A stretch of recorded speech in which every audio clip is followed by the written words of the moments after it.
Hello and welcome to episode 1 of my Final Fantasy Tactics War of the Lions Let's Play series. Let's get right to it.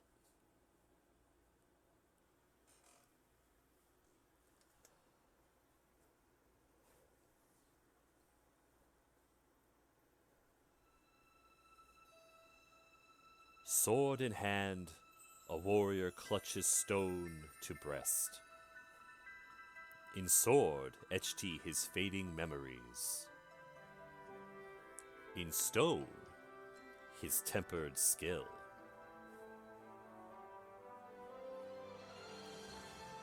By sword attested, by stone revealed, their tale can now be told.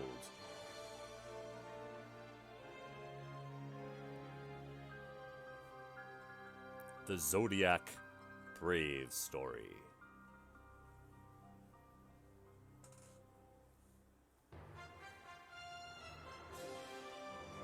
Welcome to Final Fantasy Tactics, the War of the Lions. We're going to go ahead and jump right in here. Let's go ahead and get started.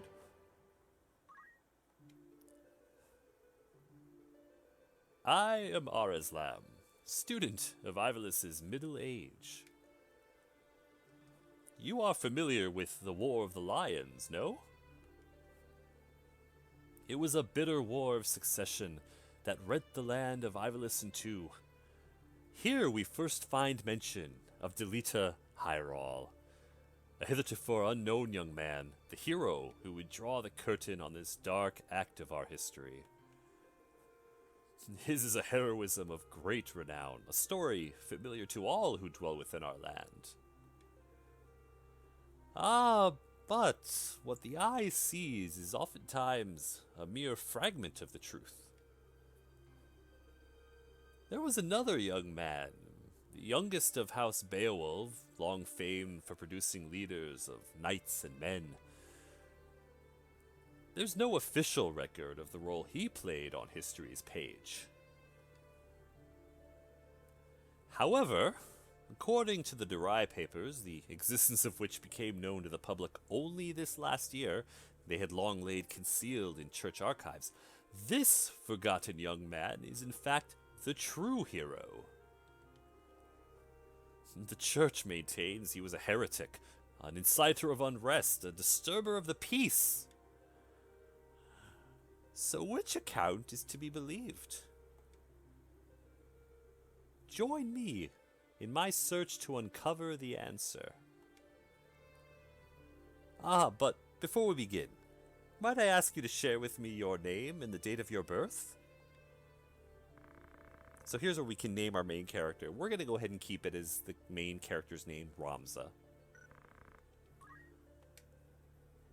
And we can put in our birth date because the zodiac sign of your character affects the way in which certain spells or other effects will affect the character. It's honestly not that important. We'll go into that more some later. So before we begin, this is going to be our birth date we're going to choose. Our name is Ramza.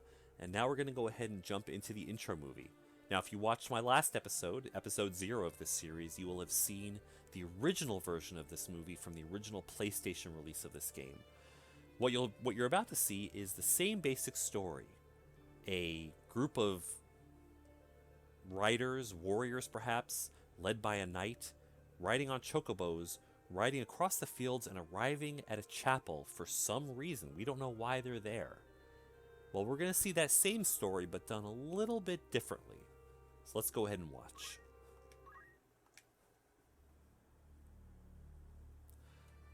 And our story begins on this table as that historian we were just speaking with lights a lamp and unrolls an old parchment.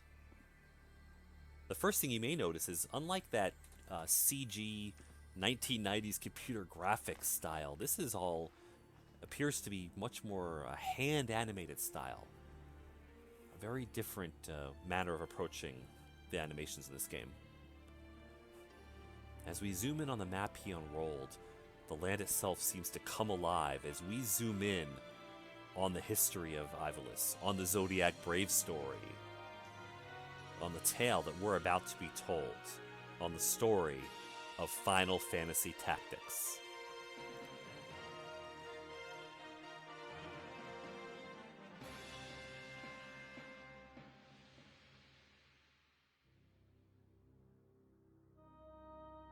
Once again, we're given a view of the countryside that we scroll over. And this young man kneeling by a stream side, I believe that's supposed to be the same young man who was astride the chocobo that we saw, who led those others on that ride across the countryside. Well, here he is astride his mount again, leading the men forward. But this time, he's not in front of them, he's leading from behind. That's the first difference that we'll notice, apart from the animation style.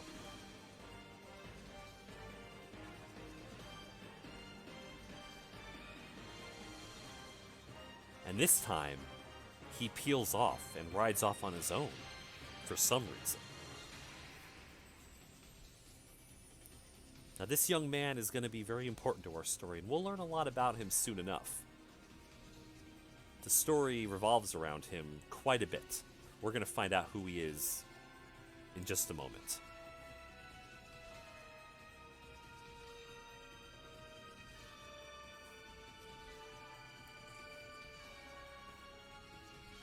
Taking a moment to slowly walk through these ruins, he then spurs his steed back into a gallop, riding forward to his final destination.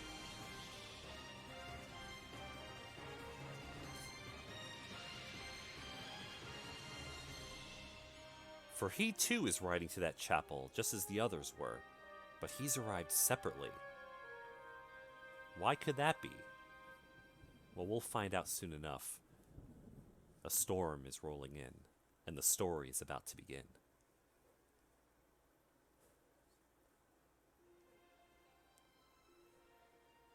Inside the chapel, a young princess is in prayer.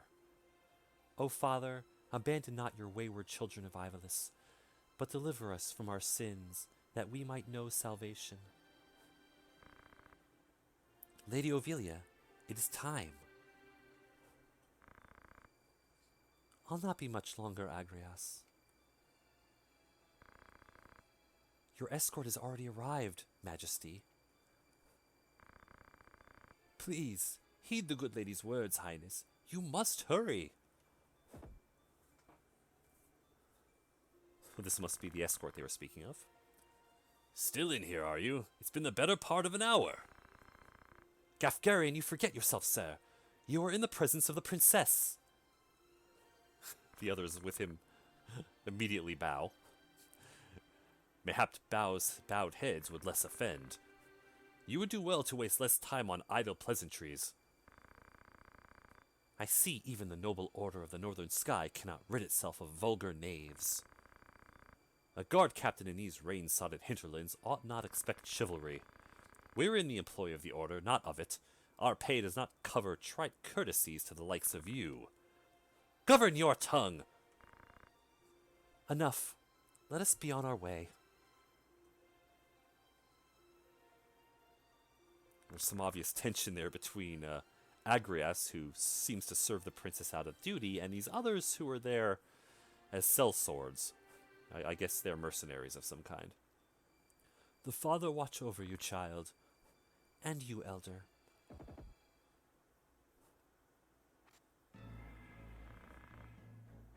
Milady, the enemy is upon us. Duke Gotana's men? Agrias rushes out. We're paid for this. Time to earn our keep. What is it, Ramza? You above getting paid to do a job? I'm a knight no longer. Just another sellsword. Right then, to battle! So Ramza, the main character that we were introduced to earlier, who's supposedly the true hero of history, used to be a knight, but he's not one any longer. I wonder how that happened. Well, the princess says a final prayer. Deliver us, O Lord. And they thrust us right into battle to begin the game. Why is this princess being escorted? Why are some people here attacking. Why, what is going on here? Why is she being escorted by some knights who are there because of duty, like Agrius, and others who are mercenaries? What is going on here? We don't know. They're just thrusting us right into the middle of the story in medias res. We'll find out everything later, but for now, it's battle time. They bear the crest of the Black Lion. Duke Ultana must be mad. Does he mean to start a war? You there, wench! You cannot hope to defeat us. You will surrender the princess. If not, well, I'd hate to see anything happen to that pretty face of yours. A head-on assault? These swords of Goltana, Lackwitz, one and all. In that case, we should be able to handle this without you, Gafgarian. Mayhap you could, but there's no money to be made in that. Lad, Ramza, with me! And we begin the first battle. Our objective? Defeat all enemies. Commence! Now, in this first battle, we don't control everyone. We're only going to be able to control Ramza. Everyone else gets to move on their own because this is sort of a tutorial battle. So Gafgarian's going to move on his own. Kill them all! Leave no man standing!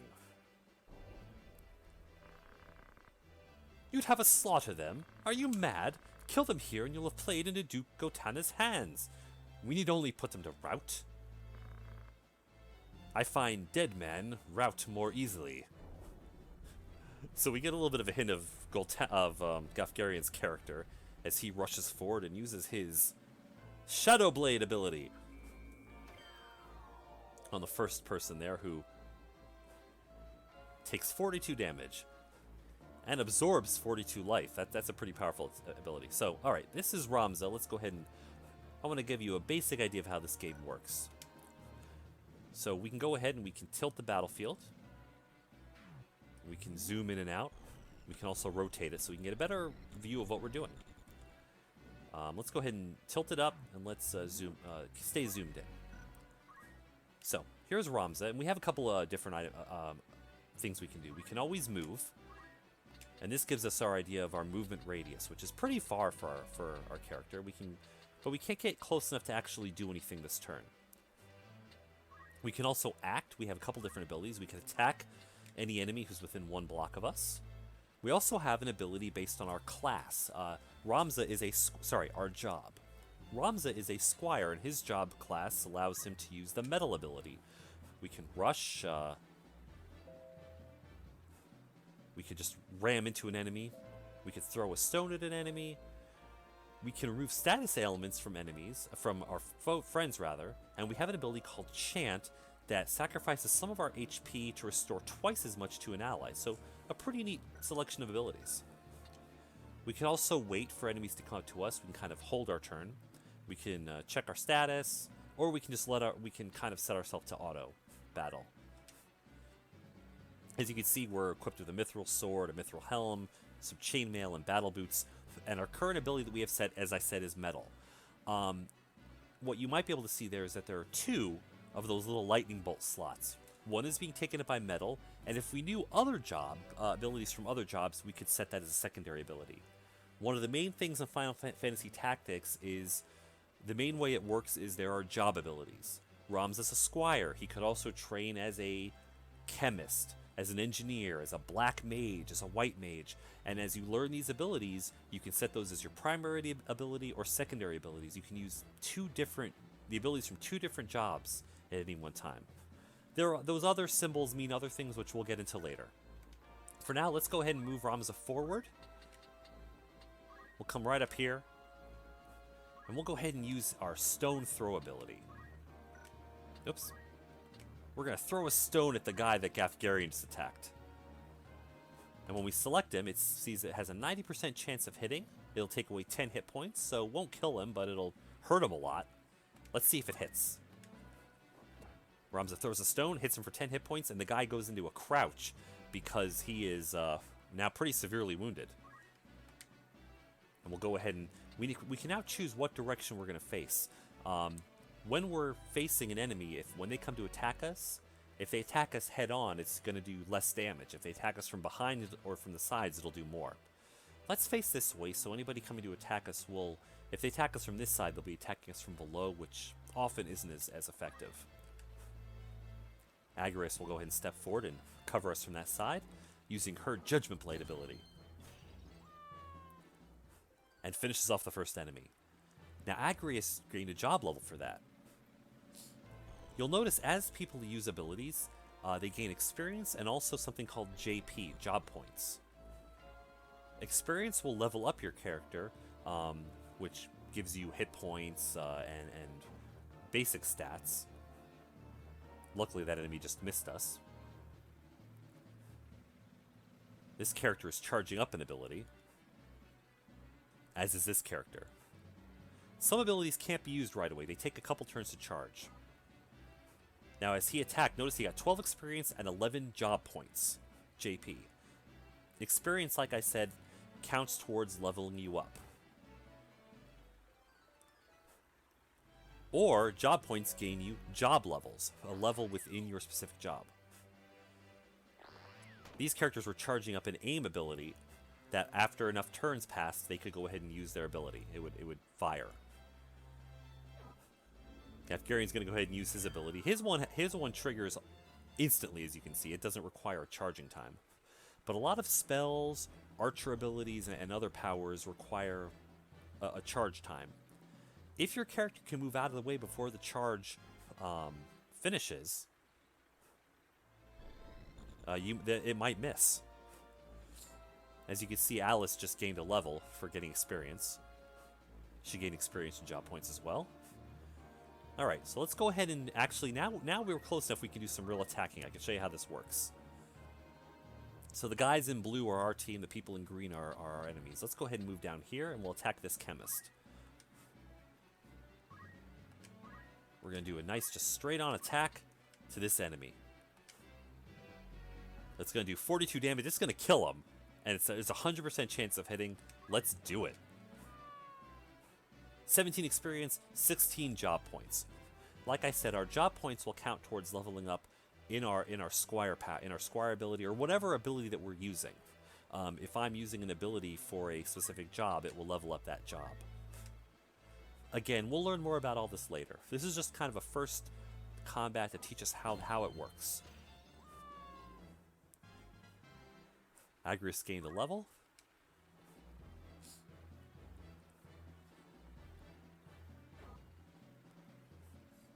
Ooh, that was a hard hit. One of our own people is wounded. We may lose a character. Now, these enemies that we're attacking aren't actually... The people who have fallen over are not dead yet. They're simply fainted. As you can see, there's stars above them. They're not permanently dead. And you'll see in later battles that, it's possible to revive enemies... revive people who've only fainted like that. They don't die right away. They have a certain number of turns in which they stay in a fainted state before they die permanently.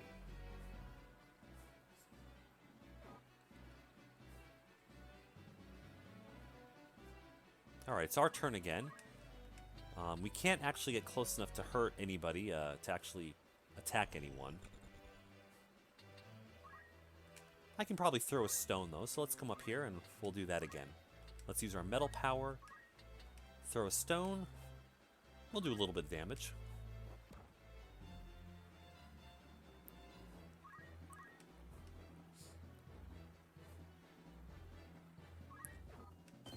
I don't think it's possible to fail this first combat between Agrias and Gafgarian's just completely OP powers. There's absolutely no way to lose.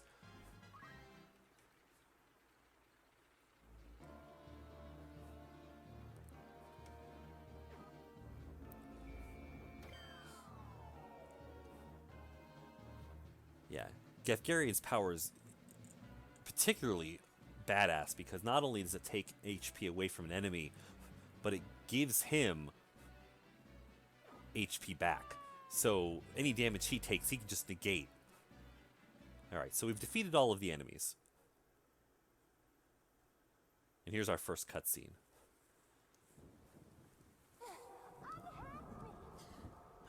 The princess.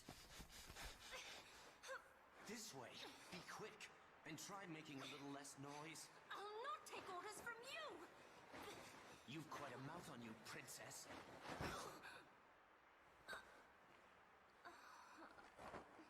Forgive me. 'Tis your birth and faith that wrong you, not I.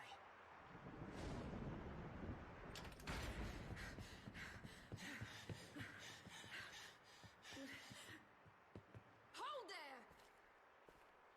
Damn!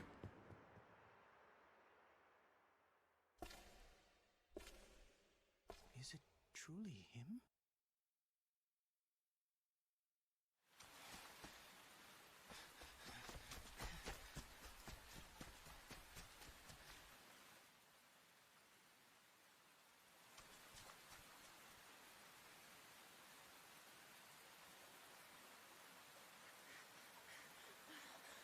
It cannot be! Delita, he lives? But why does he fight under the banner of Duke Goltana?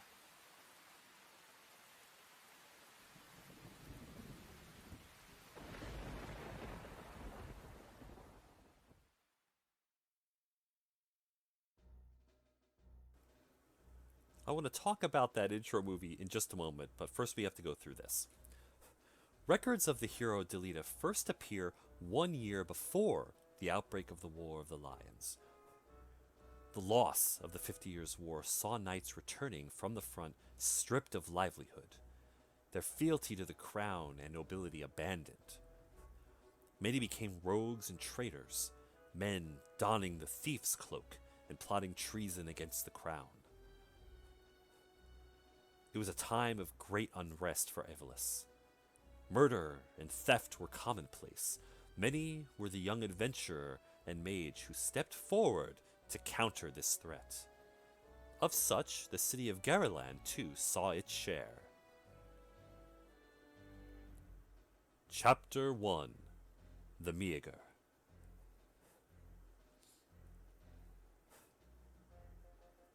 The Royal Military Academy at Garaland.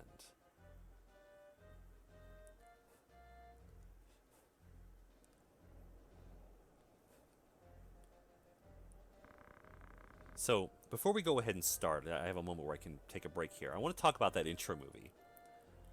So we were told that history tells us of Delita being the hero that ended the Lion War. But, according to some documents that are in dispute, this other young man, Ramza, was the true hero, although some say he was actually a heretic, a fomenter of unrest, a disturber of the peace. So what's the truth? We don't know. Well, what we saw was Ramza was with some company of sellswords, no longer a knight, guarding a princess.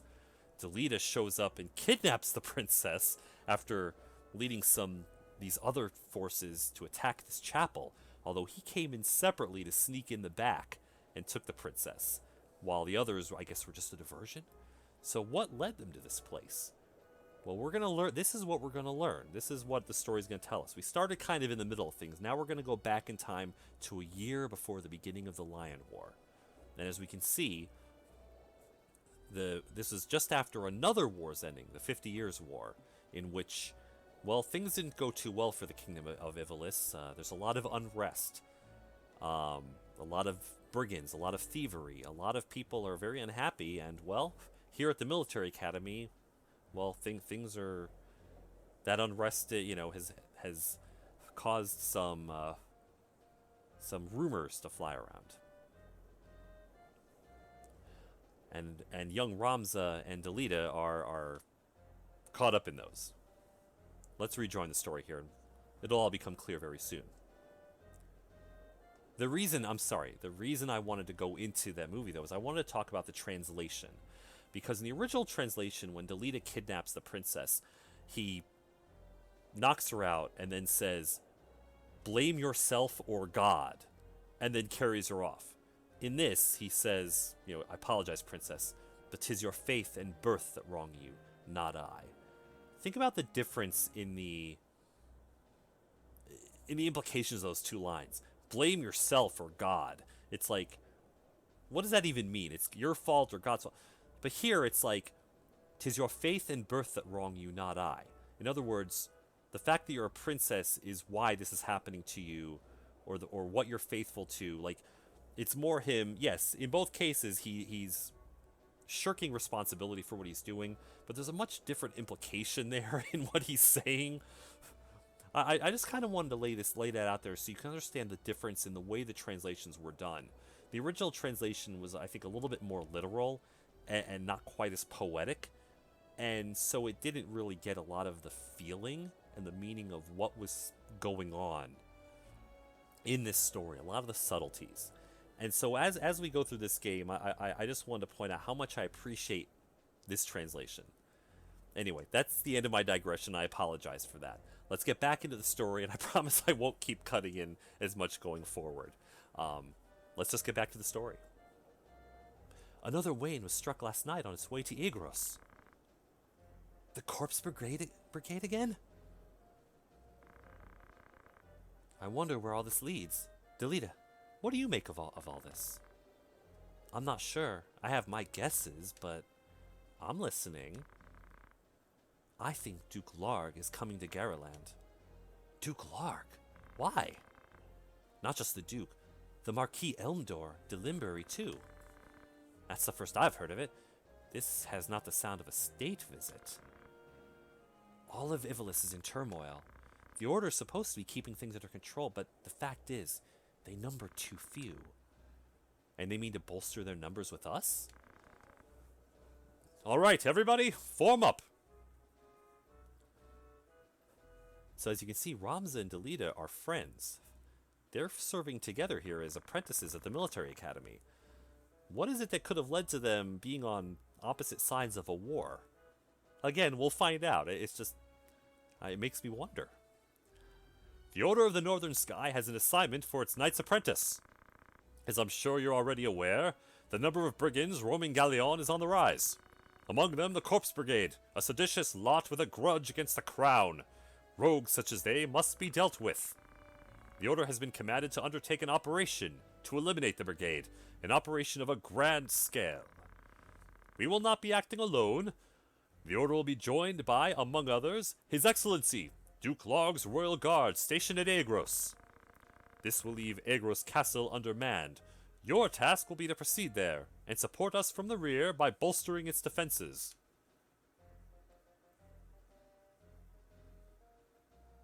A messenger comes in, delivers a brief message. The time to take up arms is upon you, young apprentices. I've just received word that a band of thieves routed by our knights flees here to Garyland seeking refuge. We'll move to stop them and finish the task of our brothers. You, young apprentices, will accompany us. This is but a squall before the storm of battle. Prepare yourselves at once. Dismissed.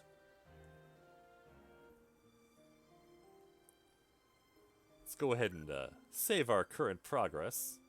Oops, I hit the wrong button.